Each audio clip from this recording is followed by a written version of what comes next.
পুলিচৰ পেট্ৰলিং নহয়, ৰাতভৰ আমাৰ মন্দিৰত চুৰি হয়। মাজতে ইলেকশ্যনৰ সময়ত ডিউটি দিছিলে, কিন্তু এতিয়া ডিউটি নাই।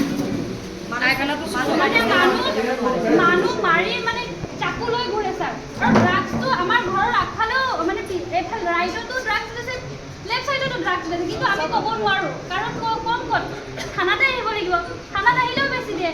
এজন শুনিছোঁ, নাম এতিয়া নকওঁ মই, তেখেতে জেলত আছে, কিন্তু জেলত থাকিও এতিয়া সি তাৰ ড্ৰাগছ বেছি আছে। জনাম হয়, দাদা ড্ৰাগছ এতিয়া সি ঘৰৰ পৰা বেছি আছে, সি কিন্তু জেলত আছে দাদা।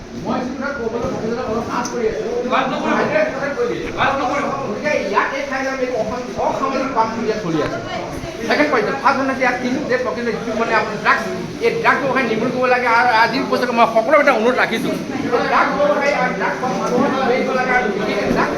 ড্ৰাগছ ব্যৱসায় কৰে, এই ড্ৰাগছ ব্যৱসায় মানুহক যাতে আমাৰ মাজতে লুকুৱাই নাৰাখিব কাৰণে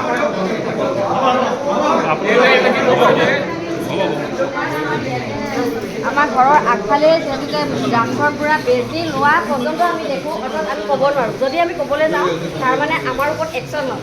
আমি এসপ্তাহৰ আগত আমি ড্ৰাগছৰ কথা ক'বলৈ গৈ মানুহঘৰ যেতিয়া কিবা বস্তু চুৰি কৰি আনিছিলে, তাত আমি মাতিব যোৱাৰ কাৰণে তাত এসপ্তাহৰ পিছতে মোৰ গৰুজনী চুৰ কৰি কাটি খাই পেলাইছে।